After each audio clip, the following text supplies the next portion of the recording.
So I'm going to try to pick up kind of where Brother Randy had left off. We're looking in the book of 1 Kings, chapter 18, and we're looking at, we looked at last week, Brother Randy did, the meeting of Obadiah and Elijah. And we know that Obadiah was a prophet. That was the title he had during this time. And I was reading, and it says there's over 13 Obadiahs. That if you go through your Bible, you'll find that name used down through biblical history. But this particular one, it is interesting to know his name. I think it's always interesting how God, when He puts something together, He puts it together completely, even down to the names of the people that He uses. And Obadiah, the name means servant of the Lord, servant of God, and truly he was a servant. He had a willingness to do what God would have him to do, even though it probably went against every fiber of his being. And we'll go back and look at that. You know, why did it go against everything that he thought made any sense? But he did. So I'll try to backtrack. I don't want to go back too far, but just a little bit. And I'll find here, starting verse 7. It says, "And Obadiah was in the way. Behold, Elijah met him, and he knew him." Obadiah knew Elijah, and he fell on his face and said, "Art thou that my lord Elijah?" And he answered him, "I am." And he says, Go tell thy Lord. Well, who is this Lord? Well, he works for Ahab. So here's a godly man, but he is in the service. He's working for probably one of the most ungodly kings that Israel ever had. But God placed him there. You think about Esther, how God placed her where she was at. The Bible tells it, says, for such a time as this. So again, God places people in unusual places and unusual situations. And that's what he's done with Obadiah here. So Obadiah, he was in the way. He was right where he was supposed to be. He was led of God to be there. And then their lesson talks about, it says, what a surprise when he saw Elijah, God's prophet. In verse 9, what was his response? So Elijah has asked him to go let his Lord know that he's there. Well, Ahab has been looking for him, hadn't he? I mean, it hasn't rained. Elijah prayed, and the rain stopped for over 3 years. So he's looking for him, and he's not looking for him in a good way. But here he asked Obadiah to go tell him. And what does Obadiah say there in verse 9? It says, and he said, What have I sinned that thou wast deliver thy servant into the hand of Ahab to slay me? You know, when I read that, I'm thinking, he's saying, what are you thinking? What are you saying? You're giving me my death sentence by asking me to go to the king and tell him that I found you. He says he'll kill me, but he says, I like what his kind of response there in verse 10. He says, as the Lord thy God liveth, he says, there is no nation or kingdom which the Lord hath not sent to seek thee. So again, Ahab has been searching. He's been looking to find Elijah. And it wasn't to congratulate him. It was to give him his end, if we could say it that way. So it's sent to seek thee, and when they said, he is not there, very serious about this, Ahab says, he took an oath of the kingdom and nation that they found thee not. And he says, and now thou sayest, go tell thy Lord, behold, Elijah is here. So he was kind of in unbelief. But he's going to be obedient.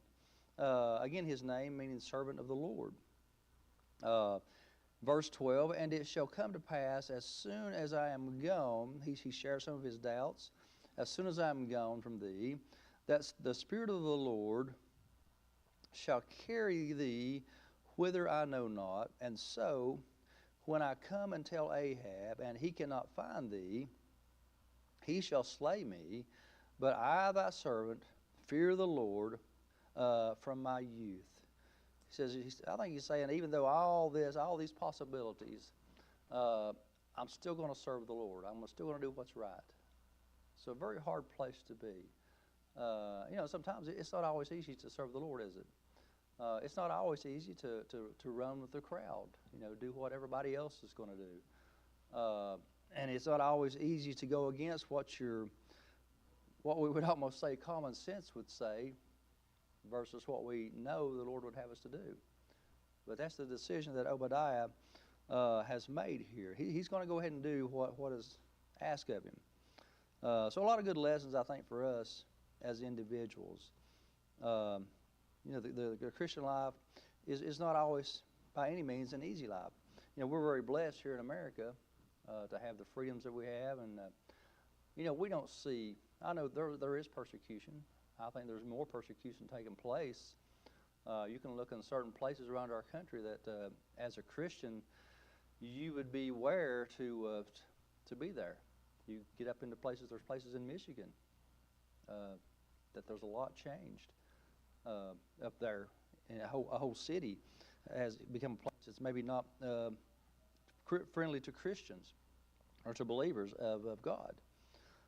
So here he's made a decision. Verse 15, we'll look there. But again, Obadiah, he could certain death for him to tell Ahab that Elijah was there. And again, he knows that Ahab is going to be angry, and there's a good possibility that he'll kill him.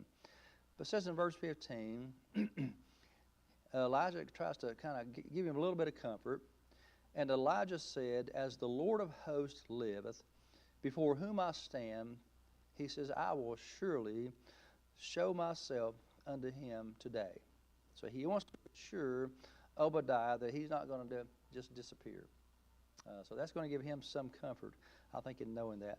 And I believe it does, obviously, because of his actions. It says, so Obadiah went to meet Ahab and told him, and Ahab went to meet Elijah. It doesn't say he paused, anything. He went immediately to meet with Elijah. He'd been looking for him.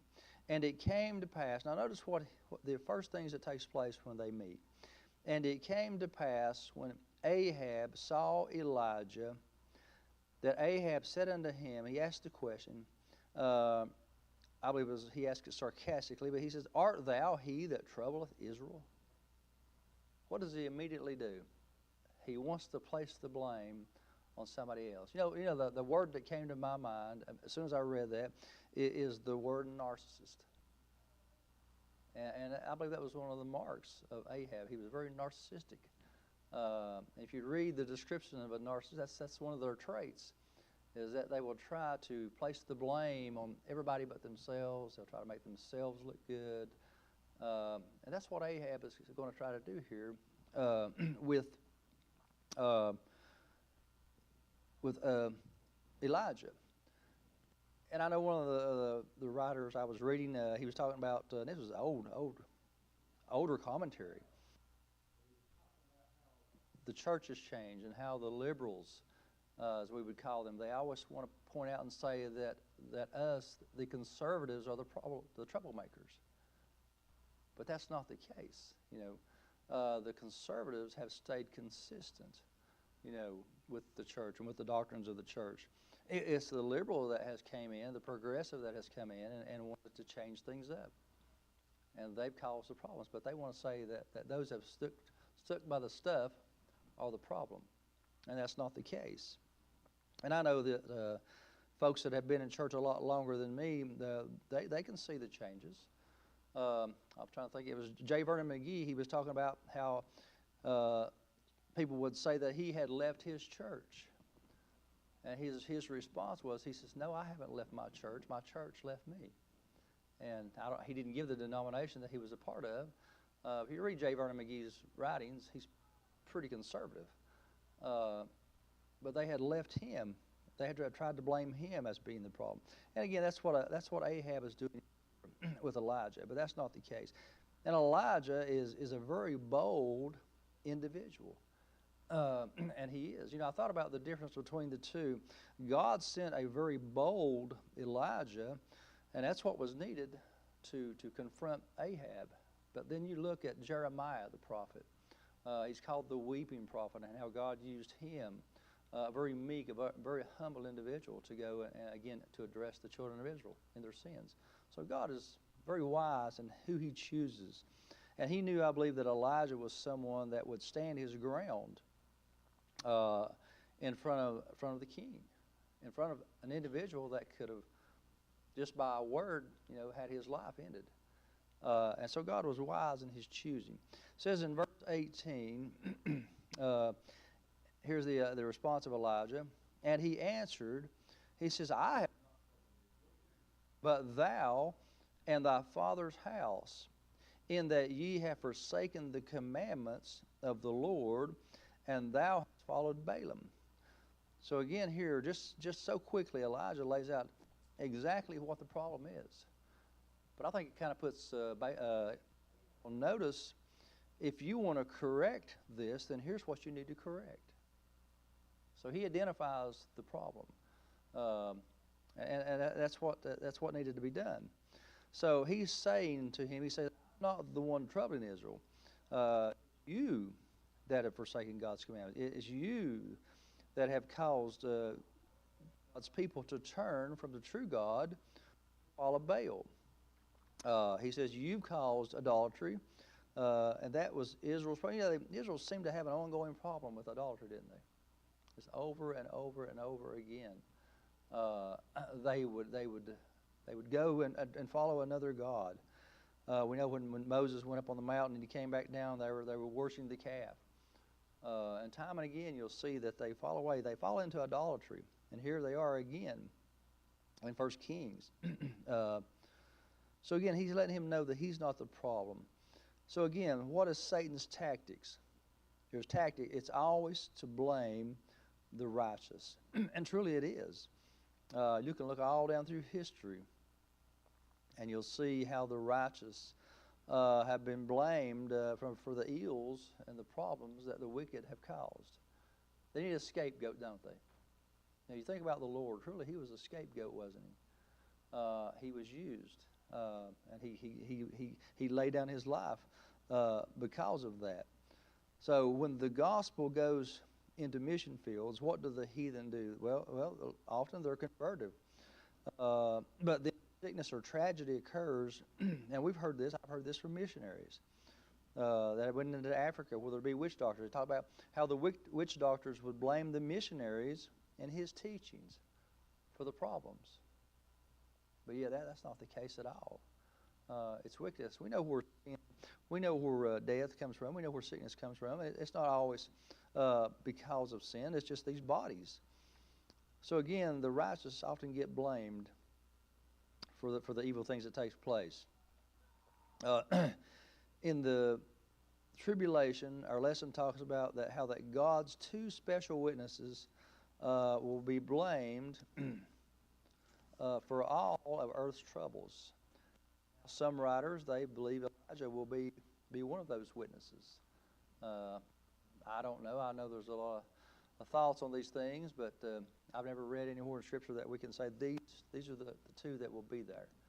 But I guess people that are smarter than me, they kind of have a better idea who they will be. But if Elijah is one of them, boy, he'll be a good candidate, won't he? Because he'll be somebody that's very bold and that will speak the truth. You know, the old saying, he'll tell the truth. He don't care if it hair lips every cow in Texas. I hadn't heard that in a while either, had you all? But a very bold individual. And Ahab, or Elijah, now he kind of takes the reins of the situation. In verse 19, it's Elijah who's the one that is giving the orders, and he's going to tell Ahab, this is what we're going to do. This is how this is going to play out. So he had a boldness about it. In verse 19, he says, now therefore send and gather to me all Israel unto Mount Carmel, and the prophets of Baal. Now notice the numbers here. And the prophets of Baal, 450, and the prophets of the groves, 400, which eat at Jezebel's table.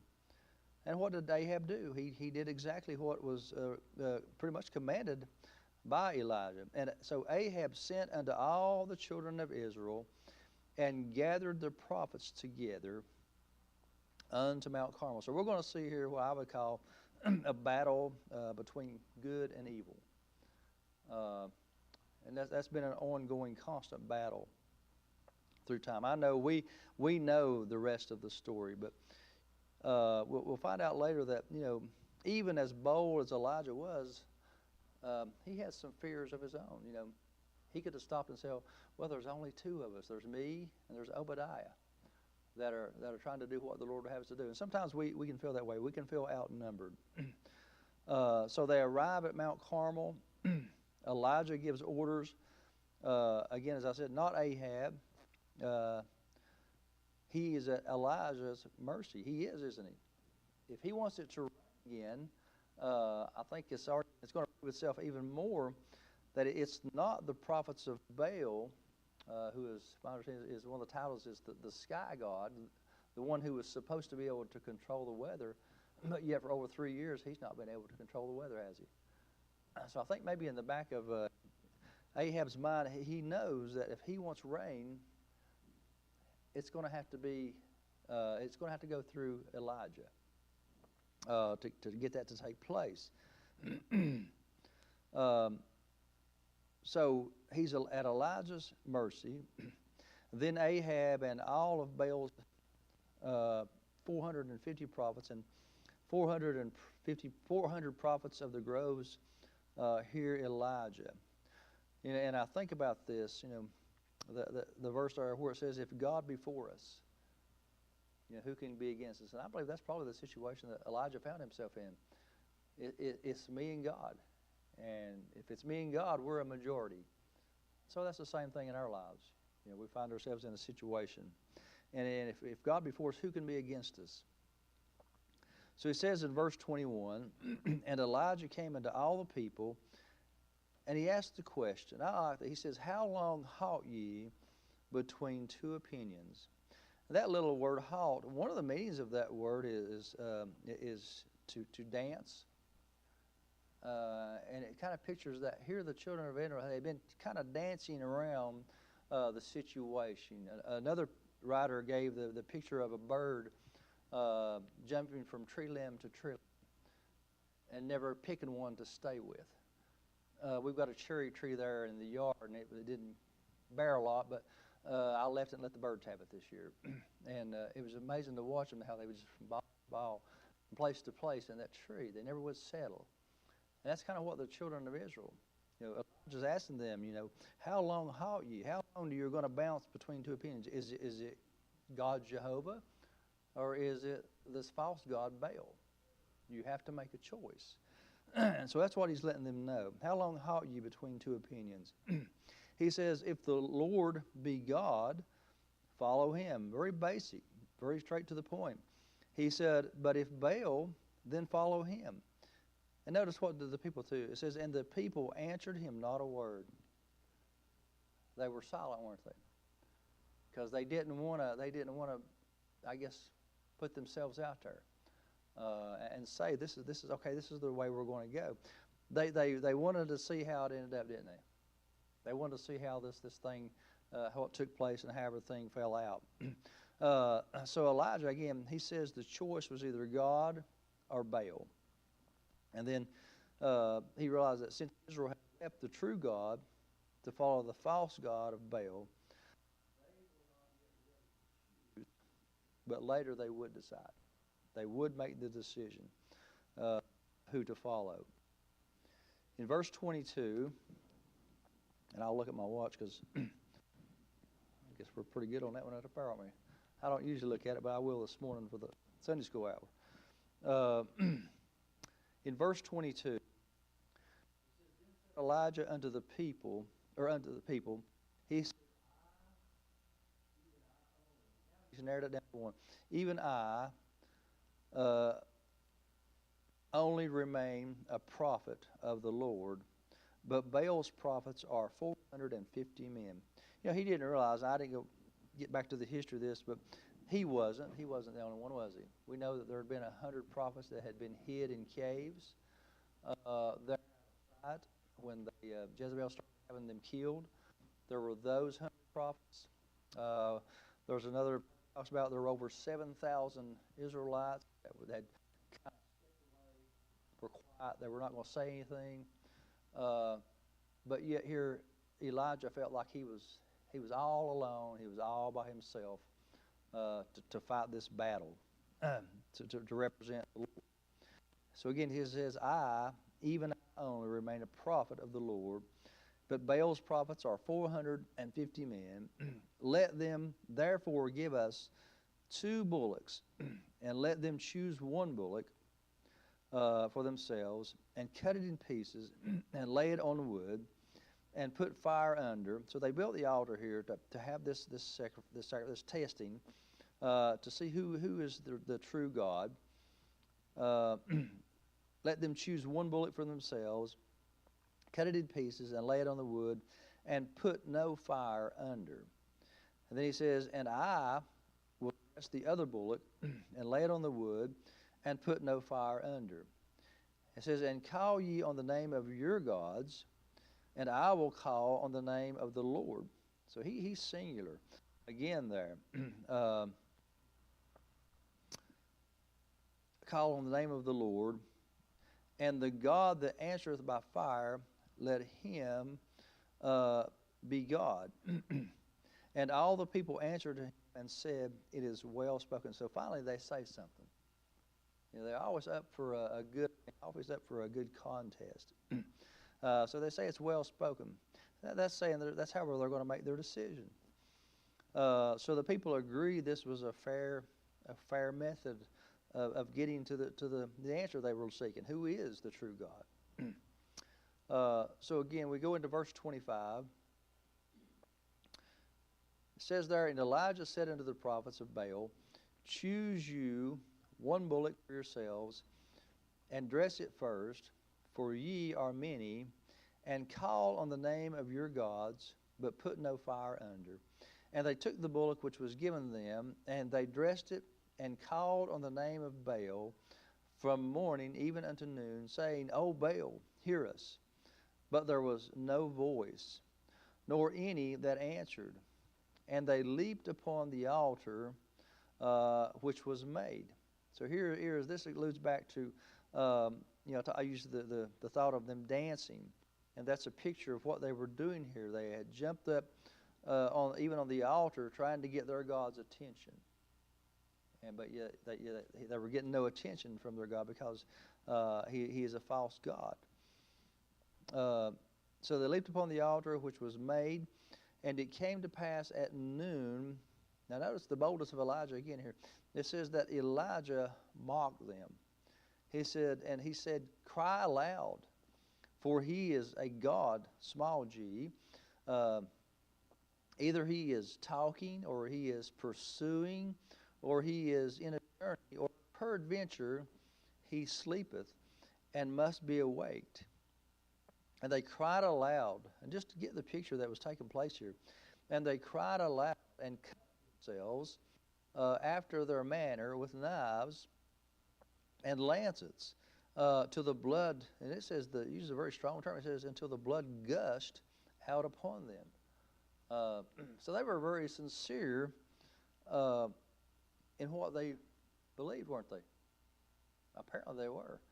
You know, a lot of folks that are involved in cults and false doctrines, yes, they're very sincere. They are. We can look at Waco, Texas. We can look at Jonestown, Guyana. Very serious in their idol worship. But you can be very sincere, but you can be very sincerely wrong. And that's what they were. They were sincerely wrong in what they believed. We can see examples of that in the New Testament. I think of Paul. Paul was very sincere in what he was doing, but Paul was very wrong in what he was doing before he met the Lord on the road to Damascus.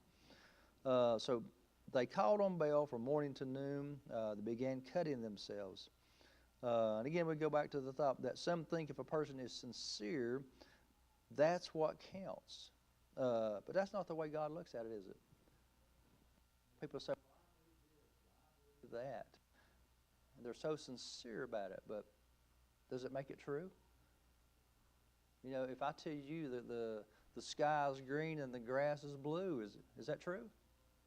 I believe that. Is it true? Well, it's not, is it?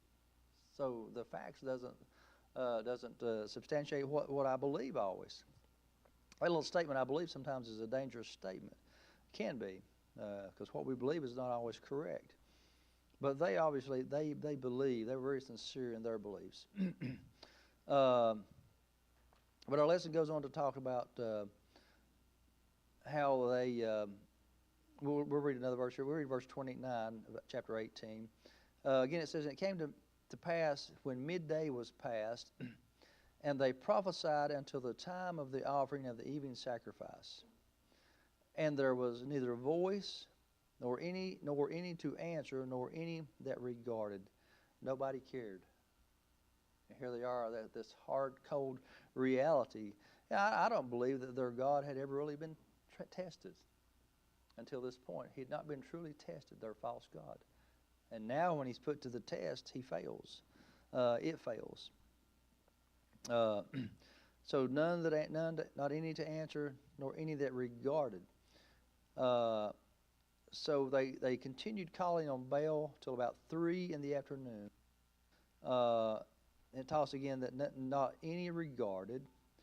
So what did they do? They spent their life energy and devotion on something that did not exist, that did not have any reality.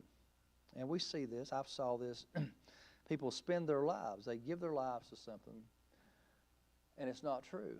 I've shared with Brother Bernard, I think maybe just briefly, we had a gentleman years ago over at Brookdale, and he was involved in I don't know if I could call it a church, but he was involved with a religion, and it was a false religion. But he was sold out to it. I mean, he was very sincere about it, and we just couldn't seem to get him to see otherwise. Now, I don't know how he moved out of the facility to another. You know, I don't know if he ever got saved, but he was sincere. But he was sincerely wrong in what he said he believed. So we see that even today, and the people will spend their entire life because of something that's in their head, but I don't think it ever gets to their heart, and it can't. A lot of folks are attracted. I'll just say that they are attracted to false religions because of the intellectual. I worked with a boy years ago, and he was attracted to a false religion because of the intellectual side of it, not because of the heart side of it. His wife, me and Brother, they went and visited, and she, even as a lost person, could see that there was something wrong. There was something amiss with it. She got saved, thank the Lord, that night. But people commit their entire lives to something and end up at the end with nothing to show for it. And again, many today that have no real value. So for us, what a privilege to call on the God who is there, the God of the Bible. You know, I think we all be wise to say that, you know, if we're saved and we don't have any evidence, whether it be the first evidence should be in the person of the Holy Spirit indwelling us, and then I think there should be evidence in our prayer life, evidence in our understanding of the Scripture. There should be some results. There should be some tangible evidence that we do serve the true and living God. And I believe there is that evidence. There this morning if I didn't. It's his turn now. In verse 30, it says, "And Elijah said unto all the people," he says, "Come near unto me, and all the near unto him." You know, Elijah had some authority, did he? Repaired the altar. The prophets of Baal had been jumping up and down. They had broken it. And he's going to repair it. He repaired the altar of the Lord that was broken down. It needed repair. They neglected and forsook their God. And again, he talks about how we often do the same. We neglect God by failing to pray and to obey His word. to fill our lives, and God is slowly, he's pushed out of our lives. But to restore fellowship means that we must repair the altar by bowing the knee to God and his word. So he repaired the altar in verse 31, and Elijah took 12 stones, according to the number of the tribes of the sons of Jacob, unto whom the word of the Lord came, saying, be thy name. And with the stones he built up an altar in the name of the Lord, as great as would contain 2 measures of seed. And he put the wood in order, and cut the bullock in pieces, and laid him on the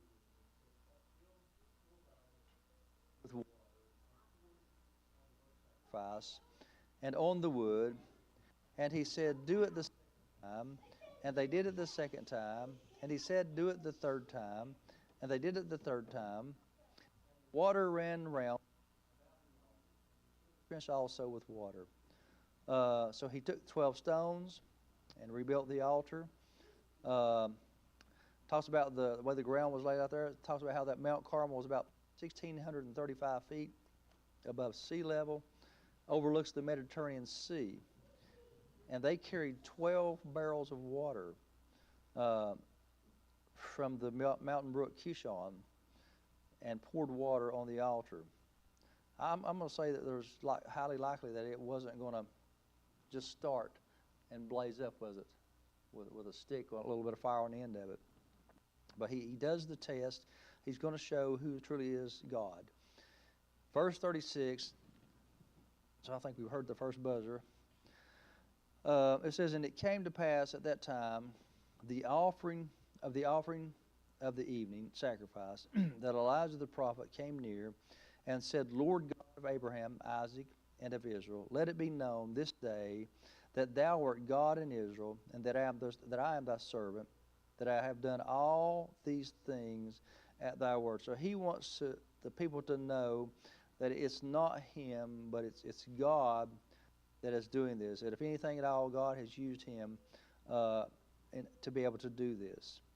Remember, his name is God, is my Lord. Then the fire of the Lord fell and consumed the burnt sacrifice, and the wood, the stones, and the dust, and licked up the water that was in the trench. And when all the people saw it, what did they do? They fell on their faces, and they said, the Lord, he is the God. The Lord, he is the God. So they finally made that decision, didn't they? They finally made the decision to come back. So again, the folly of idolatry was evident. God answered Elijah's prayer as fire came down from heaven. It consumed the offering. And the people bowed low and said, the Lord, he is the God. So God knows how to get our attention. Sadly, sometimes it's in a harsh way, but he knows how to get our attention. God was so strong, the people decided against Baal. Last verse 40, and Elijah said unto them, take the prophets of Baal, let not one of them escape. And they took them, and Elijah brought them down to the brook Kishon and slew them there. So all of Baal's prophets, 450, plus the 400 prophets of the grove, were killed. I think what we should see here, that there was no tolerance allowed for the sin of idolatry. And there shouldn't be. You know, those who come out of false religions and things of that nature, even those who get saved, it's always a good idea to get rid of all those things that could lead you back to where you were. You know, get those things, what they might be tangible things, get them out of your home. It could be books, it could be a lot of different things.